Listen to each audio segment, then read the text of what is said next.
Hey there viewers, which celebrity do you think has skeletons in their closet just waiting to be exposed? Drop your guesses in the comments. I'm curious who's on your radar, because today Diddy's trial just took a shocking turn and over 50 big names are suddenly in panic mode. Let's get into it. Chapter 1. The disappearance before the courtroom. I hadn't heard from Marcus in years. The last time we spoke, we were standing on the patio of one of Diddy's houses in Miami, both of us trying not to look like we'd just seen something we weren't supposed to. That was always how it went back then. Keep your mouth shut, keep your eyes down, and keep the money flowing.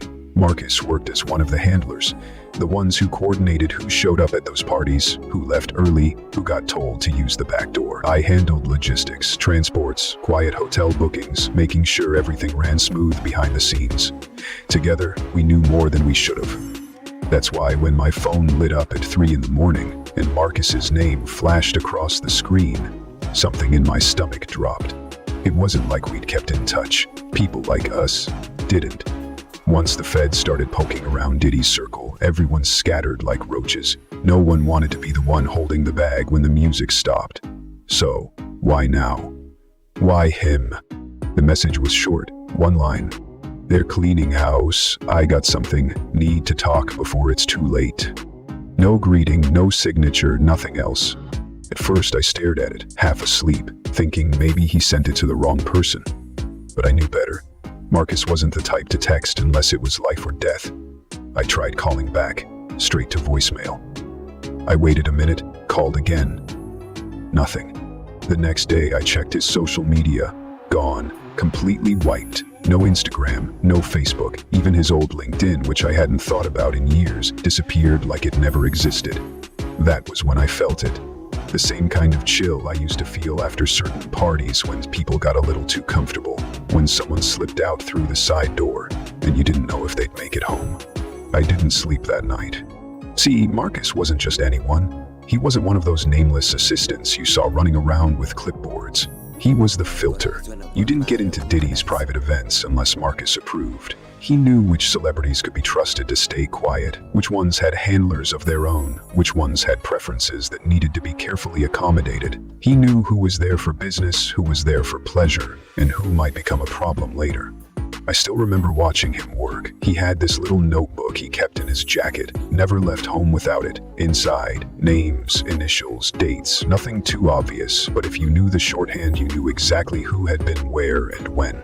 Sometimes he'd lean over to me, murmuring something like, "Make sure the guests in the blue room don't run into the ones in the garden," and I'd handle the rest. No questions asked.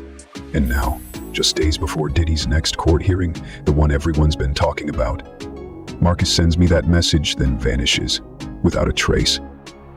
You don't need to be a genius to figure out what's happening.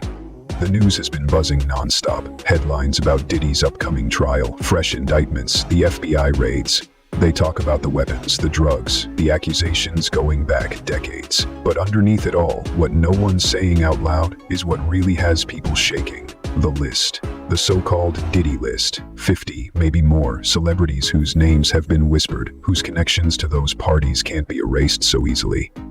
Some of those names I recognized back then. Big ones, the kind that light up red carpets. Marcus was the gatekeeper for a lot of them, making sure their visits stayed off the record, their preferences didn't show up in tabloids. I wasn't stupid. I knew that list wasn't written down anywhere official, but pieces of it existed, in security footage, in ledgers, in Marcus's notebook. And now, right before the trial, Marcus goes dark. By the second day, I started noticing other things. A few numbers I hadn't seen in years calling me out of the blue. Old contacts, assistants, drivers, PR people, checking in like they were suddenly curious how I'd been. But it wasn't small talk. You could hear it in their voices, the panic creeping in. I knew why. They'd seen the reports, they'd heard the rumors, that the FBI wasn't done, that subpoenas were being prepped, that someone on the inside might be ready to cut a deal and start naming names. It was like watching a slow-motion car crash. You know how in Hollywood, when something bad's about to drop, there's this eerie quiet? Celebrities go off social media, cancel appearances, take a break for personal reasons. I was seeing that everywhere now. People pulling back, trying to scrub the internet clean. But it doesn't work like that. Not when there are people like Marcus out there who know the real stories. I couldn't shake the feeling that something worse was coming, that whoever was pulling strings behind the scenes wasn't going to let Marcus resurface. Too much at stake. I kept thinking back to those nights, the ones no one talks about now. The way Marcus would walk the perimeter of those mansions, nodding at security, making sure certain cameras were pointed the other way. The way some celebrities would show up in separate cars, slip inside through side entrances, how no phones were allowed, how NDAs were thrown around like candy. It wasn't paranoia, it was protocol. But even back then, Marcus used to say, one day, this whole thing's gonna blow wide open, and when it does, no one's walking away clean. At the time, I laughed it off, figured people like Diddy had too much money, too many friends in high places, they'd always find a way to bounce back. But now, with all the heat around this trial, with the media talking about trafficking rings and racketeering, with FBI raids turning up all kinds of dirt, I wasn't so sure. And if Marcus really had something that proved who was involved, who knew what, who turned a blind eye, well, it wouldn't just be Diddy in the headlines. It'd be a lot of people, the ones the media's already hinting at, but no one dares confirm. By the third day, I couldn't sit still. I tried every number I had for Marcus. Dead ends. I even drove by a place I remembered he used to crash when he was in between gigs. Empty. No sign anyone had lived there in weeks. That night I checked the news again. Same recycled headlines about Diddy's upcoming trial date, speculation about what evidence might surface. One piece caught my eye, a quick mention of how multiple celebrities' PR teams had been unusually active lately, scrubbing posts, deleting old photos, cleaning up search results. The article didn't name names, but I didn't need them to. I sat there in the dark, thinking about how easy it used to be to make people disappear. Not in some dramatic movie way, just silence them, pay them off, make sure they wouldn't talk, until eventually they faded out of sight. But Marcus wasn't the kind of guy who'd take hush money, not now. He always said if things got bad enough, he had backup plans, a way to make sure the truth got out. Problem was, people who had backup plans tended to vanish before they could use them. I knew then I had two choices. I could bury my head, hope the trial came and went, and keep pretending none of this touched me. Or I could start digging, find out what Marcus knew, what he tried to warn me about. Because if he was gone, and the people behind all this were tying up loose ends, it was only a matter of time before someone came looking for me too. I had a feeling there were a lot more names on that list than anyone realized. And someone out there was desperate to keep them buried. Chapter 2. Hollywood's frantic phone calls.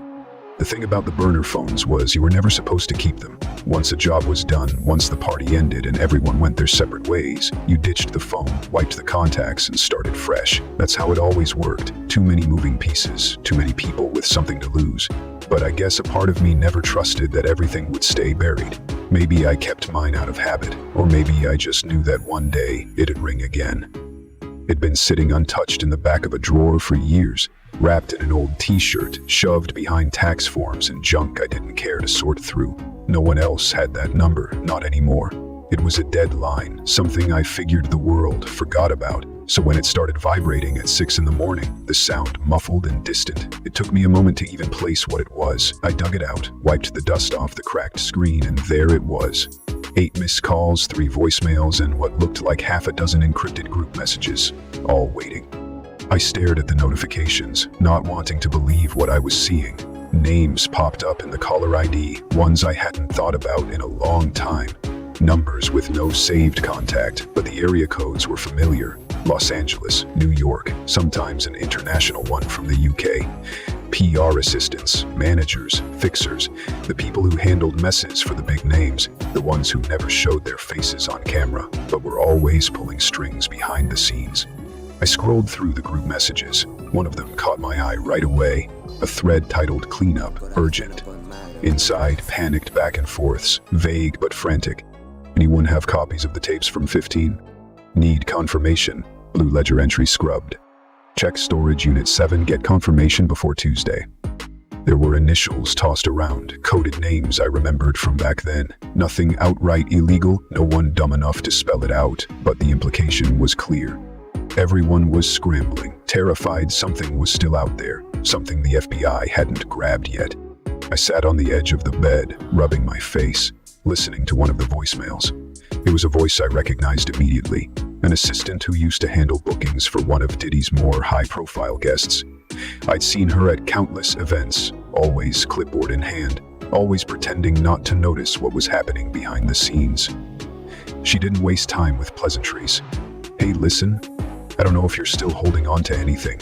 I need to know if you kept copies, guest lists, logs, tapes, anything. You gotta tell me if the feds have already talked to you. This thing's about to blow, and they're asking questions about back then. Call me back, please." I didn't call back.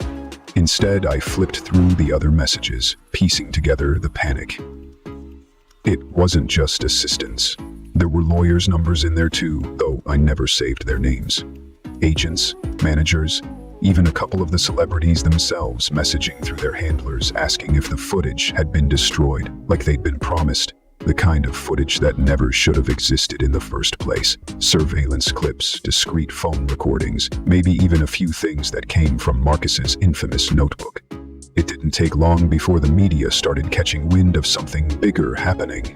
That morning, when I finally turned on the TV, the talking heads were speculating again. Same old story, same recycled phrases. Diddy's trial date locked for May. Fresh indictments added to the stack, rumors swirling about what the FBI pulled out of those Miami and LA raids.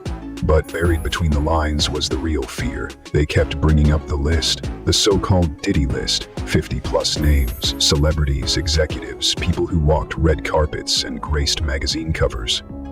They didn't say much outright, no one wanted a lawsuit, but you could see how nervous they all looked, how carefully they danced around naming anyone specific. The internet wasn't holding back though. Forums and gossip sites were already running wild with speculation. Leonardo DiCaprio, Usher, Pharrell Williams, Beyoncé, Megan Fox, even Kanye West. Some had been publicly photographed at Diddy's parties, others rumored to have deeper ties. No one was accusing them outright, but it didn't matter. Proximity was enough to make headlines. I knew how it worked. Those celebrities had teams whose entire job was to clean up after them. Every assistant, every fixer on that burner phone thread was working overtime now, scrubbing old photos, erasing posts, making sure anything linking them to those events disappeared. And when erasing wasn't enough, they'd throw money at the problem, pay off anyone who might still be holding on to something. A driver, a doorman, maybe someone like me. The calls kept coming. By noon there were 30 missed calls, some from numbers I didn't even recognize, but always the same message when I checked the voicemails. "You still have the tapes. Who else knows what went down at the villa? Name your price." But it wasn't about money, not anymore. I'd seen how fast people turned on each other when things got messy. Back in the day, it was all smiles, all champagne and handshakes, celebrities showing up with entourages, laughing like nothing could ever touch them. Marcus was the one who kept track, who was loyal, who had dirt on who needed to be kept happy. Me, I stayed in the background, made sure the lights stayed on, the right people stayed out of the prep. But I learned quick that loyalty didn't mean much when the walls started closing in. Now, with Marcus vanished and Diddy sitting in a Brooklyn cell, those same people who used to call me like clockwork were suddenly treating me like a liability. Not because they cared what I knew, but because they couldn't be sure if I'd already talked to someone else. One of the messages came from a number in Beverly Hills, no name attached, but the message was clear. "If you want protection, there's still time to get on the right side of this. We can make this disappear." I deleted it without responding. It was almost funny in a sick way. The same people who made sure the cameras never caught the real story, who spent years pretending none of it happened, were now terrified that the one thing they couldn't control was about to come to light. I started noticing patterns, certain names popping up more than others. Assistants linked to Usher's team messaging frantically, PR firms tied to DiCaprio's camp checking in, even whispers that Beyoncé's people had gone silent, locking down everything, refusing to engage. Megan Fox's name floated around too, someone mentioning she'd recently wiped her Instagram clean of old party photos. None of it was proof of anything, but it didn't need to be. The mere fact that their handlers were this desperate told me all I needed to know. Everyone was waiting for the other shoe to drop. And then there were the rumors. Threads online, anonymous tips hinting that the FBI had uncovered more than they let on. that tucked away in the piles of seized evidence was a blacklist, something cobbled together from guest logs, security footage, maybe even Marcus's notes. Whether or not it was real didn't matter. The fear it stirred up was very real, enough to have A-listers canceling appearances, assistants ghosting longtime contacts, people I'd worked with for years suddenly treating me like a walking time bomb. I spent the rest of that day scrolling through the messages, replaying the voicemails, weighing my options. Every instinct told me to cut the line, toss the burner, disappear. But something held me back. Maybe it was Marcus's message, still fresh in my mind. Maybe it was the fact that for the first time, the people who always held the power seemed genuinely afraid. Whatever was coming, it wasn't just going to be Diddy on trial. I had a feeling by the time this was over, a lot more names were going to be dragged into the light. And no one in Hollywood was ready for that. Chapter 3, The Vault Room. I couldn't stop thinking about Marcus. The burner phone kept lighting up with more calls, more messages. Some from the same assistants, some new numbers I didn't recognize. But my mind wasn't on any of that. All I could see was his last message, replaying over and over like a loop I couldn't shut off. "They're cleaning house." Those 3 words stuck to the back of my skull like a splinter I couldn't dig out, and the more I turned it over, the more I kept coming back to one thing. The vault. It wasn't something we ever talked about openly, not even between staff. It was one of those things that everyone knew about, but pretended didn't exist. Hidden deep beneath one of Diddy's older properties out in the hills, a sprawling mansion tucked behind layers of security gates, private enough that nobody ever came poking around unless they were invited. That house had seen its share of wild nights, but the real business was kept underground. Marcus had once let it slip, late one night when he was 3 drinks deep, that everything important got locked away down there. Surveillance tapes, records, names, timestamps. Insurance, he'd called it. Something to keep people in line, just in case anyone ever got too bold. I hadn't set foot near that mansion in years, not since the parties stopped and the staff scattered. But the more the messages kept pouring in, the more the news cycle spun out, the more I couldn't shake the thought that if Marcus had something, it was either in that vault, or had once been. By the time I finally decided to drive up there, it was almost midnight. Less traffic, less chance of someone noticing. The place wasn't on any official registry under Diddy's name, not directly, but anyone who worked logistics long enough knew exactly where it was. Getting past the outer gates wasn't hard. The security system had long since been disconnected after the first FBI raid on his properties. I figured they hit the big ones. Miami, LA, anywhere obvious. But something told me they missed this place. Or maybe they just didn't know about it. As I pulled up the winding driveway, the headlights cutting through overgrown hedges and cracked pavement, the place looked hollow, like a shell of what it used to be. I remembered nights where the entire property was buzzing, cars pulling in one after another, valet staff hustling, assistants barking orders over Bluetooth. You couldn't walk 10 feet without tripping over someone carrying cases of champagne or high-end gear. Now it was dead silent. No lights, no music, just the sound of the wind scraping against the sides of the house. I parked off to the side, killing the engine, heart pounding harder than I wanted to admit. The front doors were unlocked, not even a latch or chain left behind. Inside, it smelled like dust and stale air, faint traces of old cologne still clinging to the furniture. I walked slowly, carefully, past empty lounges and abandoned bar setups. The chandeliers overhead looked dull, the kind of expensive things that lose their shine the moment nobody's around to admire them. Every room felt like a memory. The main hall where guests used to cluster before disappearing into private wings. The back patio where security always kept a close eye, making sure no one slipped past with a phone. The small hallway leading to the service quarters, where I spent countless hours coordinating schedules, fixing problems before they reached the surface. But it wasn't until I reached the far end of the house, the part most guests never saw, that things started to shift. The door to the basement wasn't locked. That alone put me on edge. Back then, you couldn't get near it without a key card and a passcode, both of which changed every week. Marcus handled all that personally. But tonight, it swung open without so much as a creak.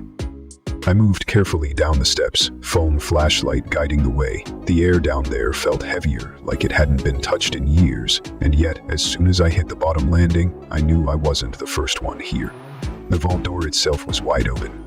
It used to require two separate codes to unlock, one known to Marcus, one to Diddy's head of security. Nobody ever got both, not at the same time. So how the hell was it open now? I stepped inside slowly, scanning the room. It wasn't huge. No gleaming walls or piles of cash. Nothing out of a movie. Just plain metal shelving, a couple filing cabinets, and two old security monitors wired into wall-mounted hard drives. But what made my stomach turn were the small details. Footprints in the dust, multiple pairs coming and going, a half-unwrapped latex glove discarded in the corner, one of the cabinet drawers pulled halfway out, files missing, a pile of torn manila folders left carelessly on the floor. Whoever came through wasn't being cautious. Either they were rushed or they thought no one would follow. I crouched down, sifting through what little was left. Most of the labels were cryptic. Dates, initials, timestamps. Nothing that screamed anything obvious, but here and there certain things jumped out. A partial guest list from 2018. Names abbreviated but still recognizable if you knew what you were looking for. A surveillance log referencing a garden suite session 4B, the kind of phrasing Marcus always used to track private gatherings without writing anything too direct. One folder had a loose photograph tucked inside, a black and white still from one of the cameras, time-stamped, no faces visible, but enough to recognize the setting. One of the infamous side lounges. You could make out silhouettes, people crowded close, drinks in hand, shadows of bodies moving too intimately. I didn't need to see their faces to know some of those shapes belonged to people whose names now flashed across headlines. There was more.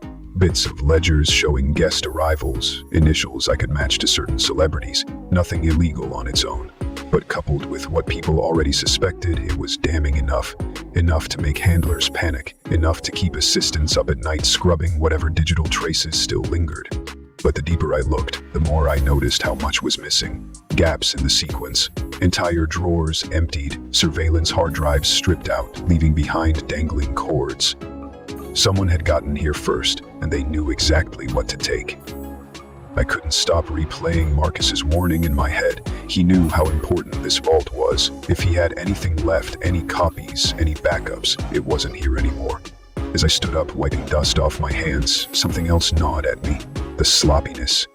Whoever cleared out the vault wasn't careful. Gloves left behind, folders ripped open. That wasn't Marcus's style. Which meant one of two things. Either someone else from Diddy's old circle came back desperate, or worse, someone higher up ordered it cleared fast. I didn't want to stick around longer than necessary. On my way back up, every creak of the floorboards felt louder than it should. I tried to shake the paranoia crawling up my neck, but it only got worse when I stepped outside. At first, everything looked the same. Still night air, quiet driveway, no movement. But as I made my way to the car, something caught my eye in the distance, parked just far enough down the road to blend into the dark. A black SUV, engine off, no lights. Could have been nothing. Could have been someone passing by, pulled over. But instincts honed over years told me otherwise. I couldn't see who was inside, but I didn't need to. My gut was already screaming that someone knew I'd been here. I climbed into my car, started it up, forced myself not to look back. As I pulled away, headlights flickered on behind me. The SUV didn't move, didn't follow, just sat there, a silent reminder that no one was watching from a distance by accident.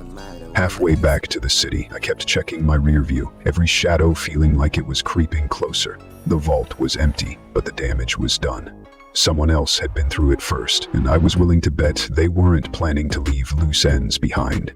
Whatever Marcus had, wherever he stashed it, wasn't in that basement. And if I had any hope of figuring out where it ended up, I knew I had to move fast. Because it felt like I wasn't the only one still digging. Chapter 4, The List No One Wanted Found. The package showed up on my doorstep 3 days after I left the mansion.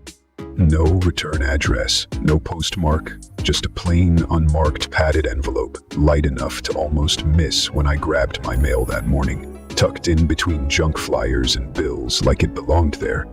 I stood there in the hallway for a good minute, staring at it, feeling that familiar weight in my chest again, the same one I felt when Marcus's message came through, the same one I felt walking through that gutted vault.